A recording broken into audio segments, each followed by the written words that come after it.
not a call, I got an email this week from someone who's far away from here that watches us regularly. And this person, it wasn't a complaint, but it was a request. They hadn't heard about Barbara. And I want to admit, I haven't been talking a lot about updates on Barbara the way I did early on in this process. So for anybody that wants an update on Barbara, don't count on me for it. But if you're watching on our website, I want you to switch over either now or later and watch the best of Barbara. It's on the home page, and if you go and click that on, what you'll find is that she's actually there.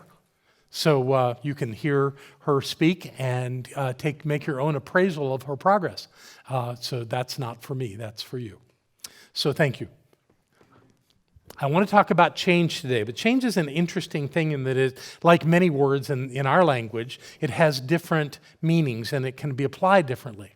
Normally, from a science of mind perspective, the change we talk about is how we need to change. How if we want to have the life we want, then we need to let go of a bunch of stuff and we need to change and be different in the world and think different thoughts and change our consciousness. That's basically the lesson that we get from Dr. Holmes. That's not the change I'm talking about today.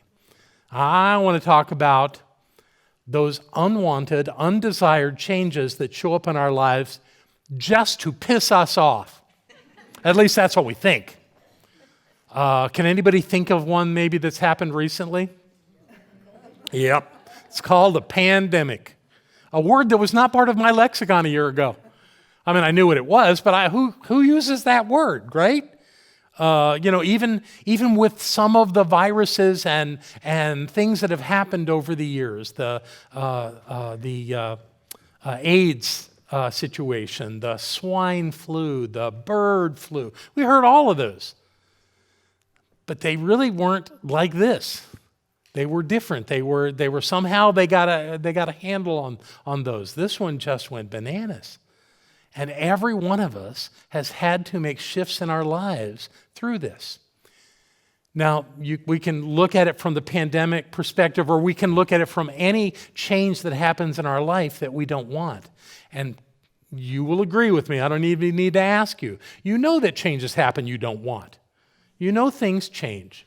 You know things get more difficult because we have to deal with it. We have to struggle through it or do whatever we have to do. So I spent some time this week kind of exploring that idea to look at what it is that gets us with this. So what most people would tell you is that this idea of change, of unwanted change, is the problem. Some of the great thinkers of our time see it differently. One that we'll start with here is the Vietnamese master Thich Nhat Hanh, who says we think impermanence makes us suffer. It is not impermanence that makes us suffer, but rather wanting things to be permanent when they are not. So in essence, like with everything else, we're the problem. Life's going to change. It is. You know that phrase that you probably heard when you were a kid and just set it aside. You can never step into the same river twice. It's a simple thought. It's a thought that the water's always different. Anytime you step into it, there's different water running down. That's not the same water, so it's not the same river.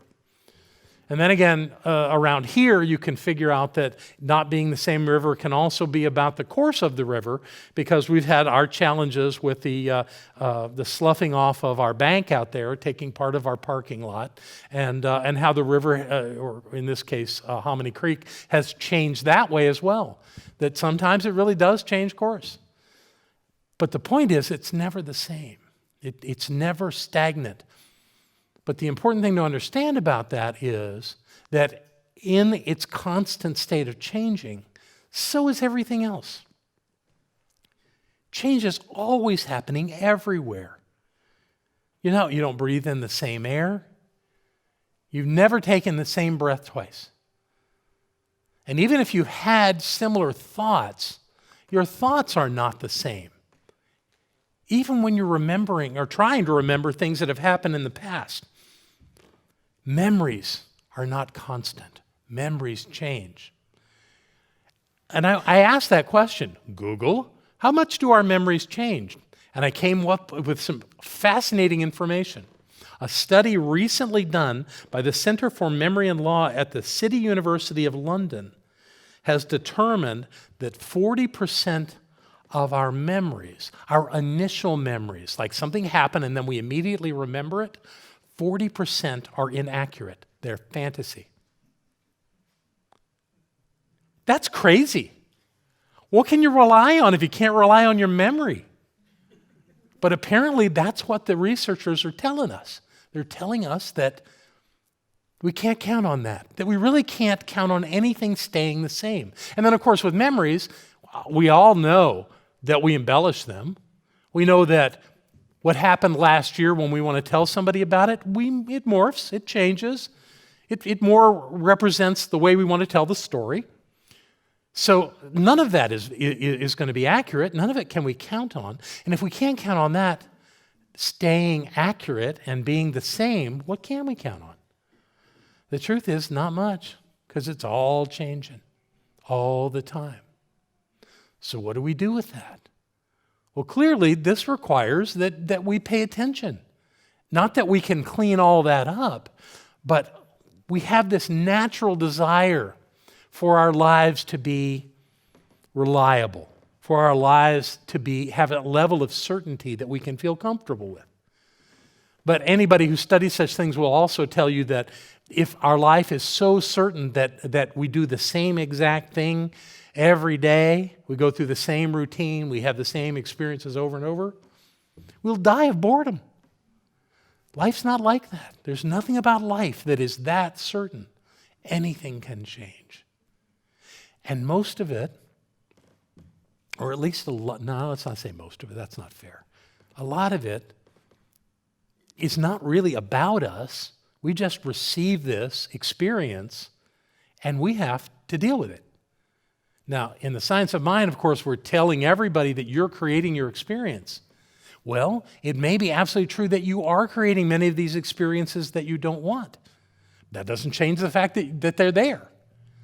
And it doesn't, and as true as it is in our teaching that you can change your thinking and get a different experience, I'm finding that some things just come and go on their own.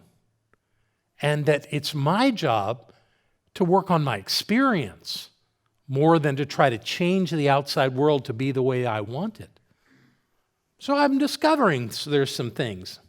I would say that the most important thing that has happened in my life, and let me start with Barbara. The biggest change I think that Barbara has experienced, and she's had plenty of change, but the biggest one is having the stroke and how it has changed her experience of life and how it has changed her routines and her focus and her intention. Now, it didn't change everything. It may have changed everything, but the point is that some of the things that she's experienced, I think she's actually enjoying more than she did before. I know that our time together is so sweet and so honest and so open. Now, and it's not that we weren't that way before, but it's like it's different, and it's okay. And we just have these deep moments of connection that is extraordinary. And I have to say that Barbara having a stroke has been maybe the biggest change in my life. And I've had some big ones too. We've both been through divorces. We both have had closeness to our children and not closeness to our children. We've had lots of things happen. We've moved to different cities. We've done all those things. This one seems to be the big one, at least so far. And what do you do about that?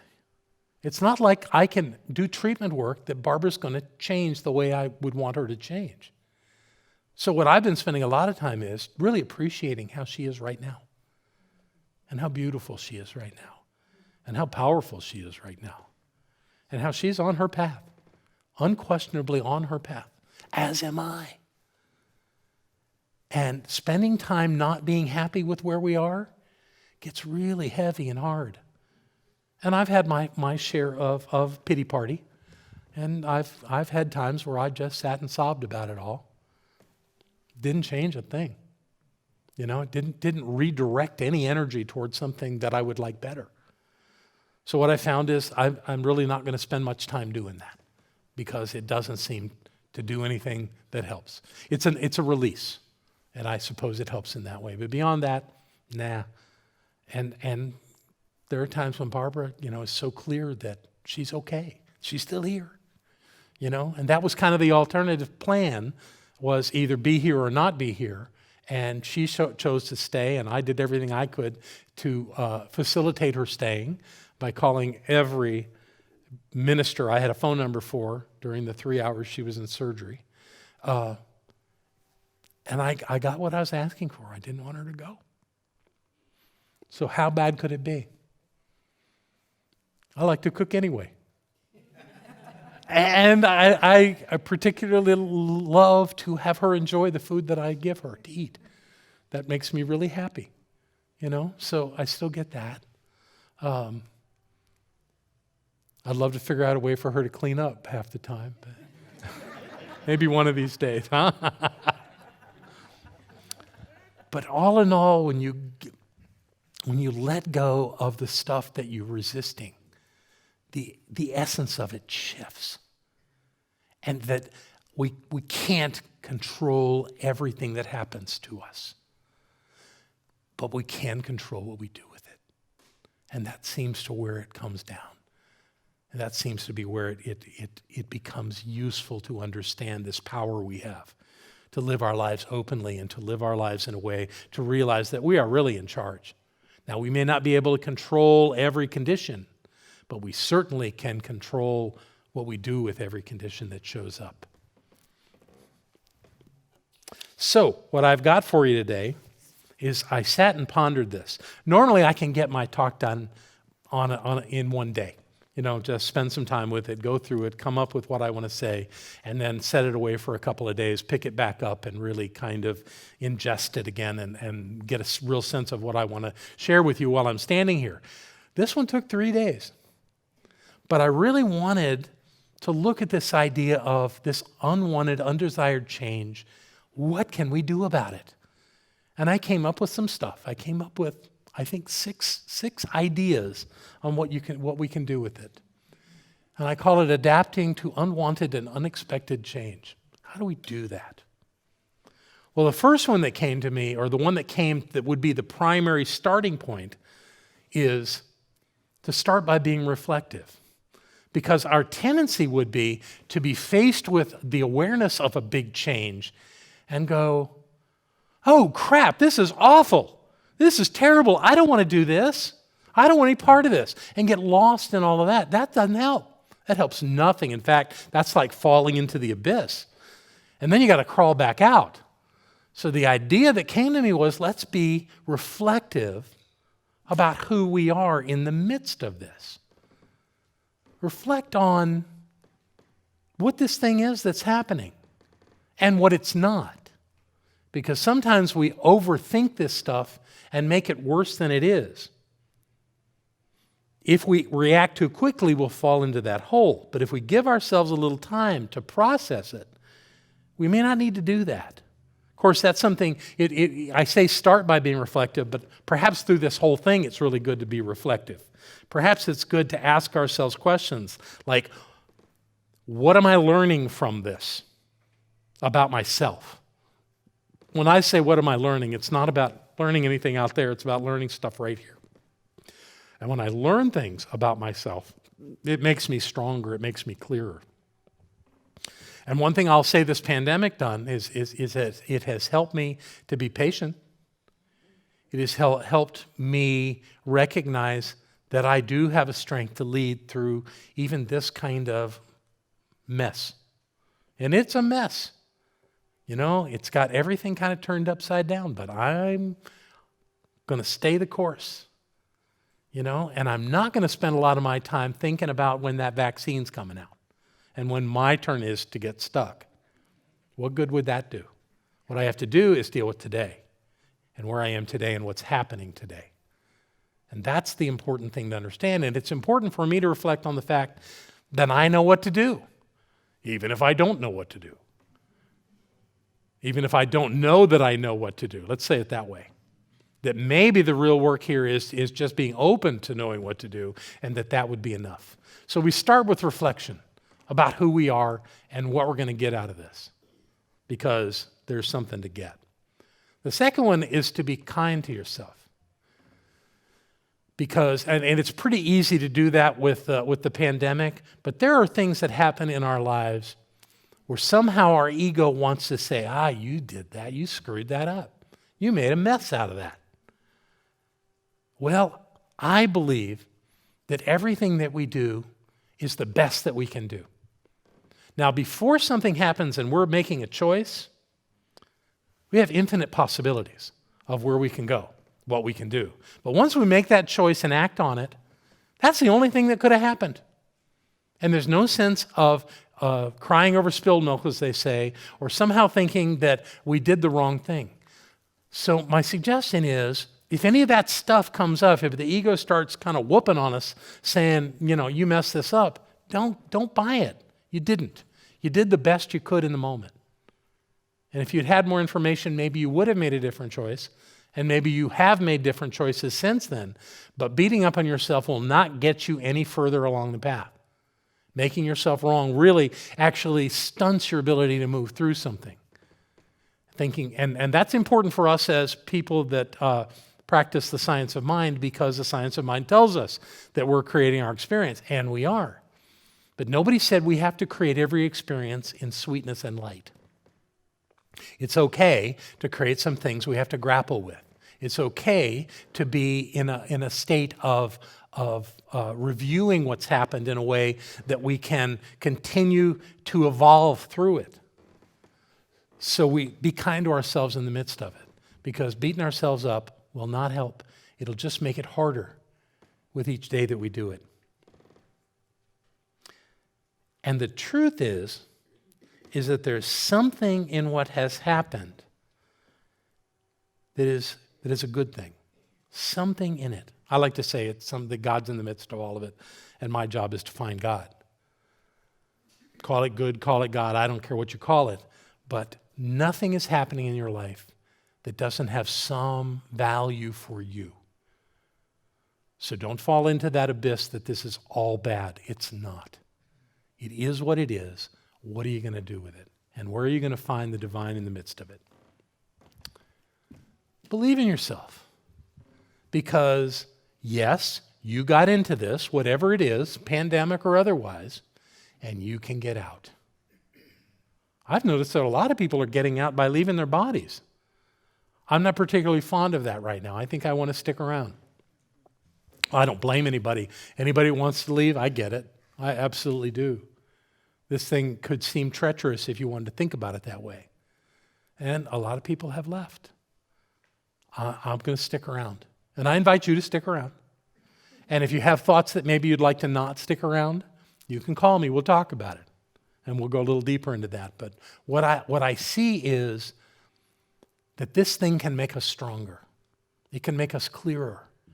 And it can help us get where we want to get. I've mentioned this before, that my first spiritual teacher back in the 1980s in Sydney, Australia, looked at me so clearly and said, "You're going to need to lead people through something that is really hard." And I've always kind of just kept that filed back there. But frankly, I don't remember anything any harder than this. Culturally, I don't remember anything that is challenging for us as a species as this. I think I had heard about the Spanish flu of the early 19th century or 20th century, but I didn't really pay it any attention. A lot of people died in that. A lot more than died in this. That must have been really tough. I wonder if I was on the planet back then as a different person. I wonder how I dealt with it. Obviously, to be going through this again, or going through this now, means that I didn't learn everything I was supposed to learn back then. And that's okay. I've looked at some people who checked out before this happened. People who made their transition, in 2019 or 2018 and thought, wow, they dodged a bullet, didn't they? Maybe they had it figured out and didn't need to go through all of that. but I obviously have to, and obviously you do too. So this thing about believing in yourself, to me, is about invoking the presence of the divine. When you don't know what to do, when it seems overwhelming, when there's not an answer clear in your mind, remember that you're God. And not in a light mini way. You're not a mini God. Thomas Torrance said that the infinite dwells in its entirety at every point. That means you are the allness of the divine. So am I. Which means we really don't have any excuses for feeling powerless, no matter what's going on. So invoke that presence when it seems overwhelming. It'll be better than trying to get help from anybody else, because you've got everything you need to get through this. So do I. So believe in yourself. Cultivate your inner adventurer. I have a colleague out on the West Coast that loves to take groups from her center to different places in the world. Actually, there's a number of colleagues that do this, but I'm thinking of one in particular. And I once heard her say, coming back from one, maybe it was Egypt, that she was no longer going to call these adventures because of the possibility of danger that comes with an adventure.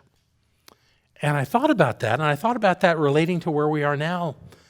There is danger. There just is. And that doesn't mean that we are facing annihilation or that we're going to necessarily fail at something, but there's a factor of danger here. When you know of people that have gotten this virus and died, and I know a few, that's tough, and yet we have to go out in the world. We can't just bury our heads in the sand waiting for it to be over. We have to live through this thing. So there's going to be an element of danger. I don't think it would be smart of us to be, with wild abandon, not paying attention, not doing the mitigating things that we can do. Let's do those things. But let's recognize that this is an adventure and that every one of us can get something powerful out of it. If you go on an adventure, if you go on a safari in Africa, or you go floating down the Amazon River, or you go up to the Arctic Circle, there are elements of danger in all of that. But the experience seems to be worth the risk.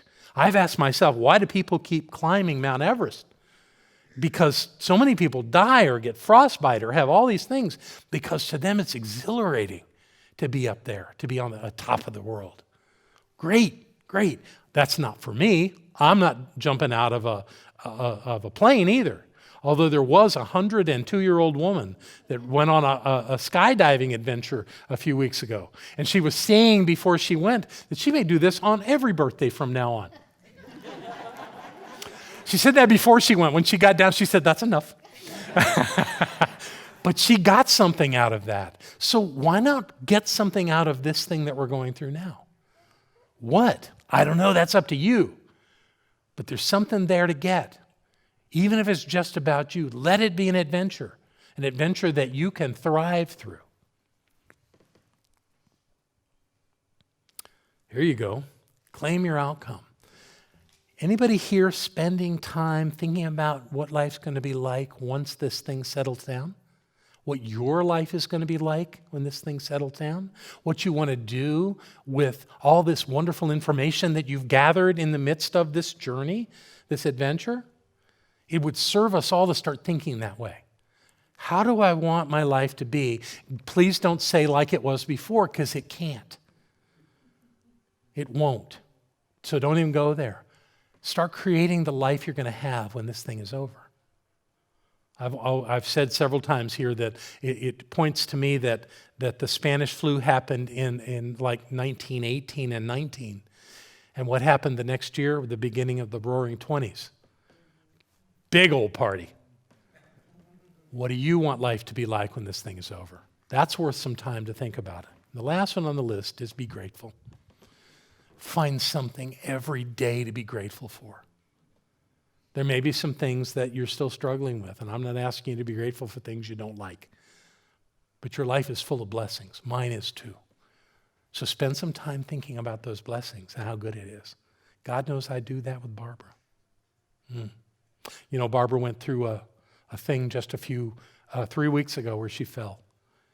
And initially it set her back. She wouldn't walk. And the therapist explained to me that when anybody takes a tumble like that and hurts themselves, and she did, she hurt herself, they have the thought that it's going to happen again. Now, Barbara's come through it very quickly on that. But the blessing that happened in the midst of that goes back to creating an outcome. Barbara had switched from having in-home therapy from a physical, occupational, and speech therapist. She was doing great work there, but she kind of graduated. So then she had to be transported by Margaret, her sister, me, or someone else. I think, Sandra, you took her a few times, over to Care Partners for her therapy. Well, it seems that having fallen qualified her to get in-home therapy again, which with wonderful therapists who come to the house. Made everybody's life easier.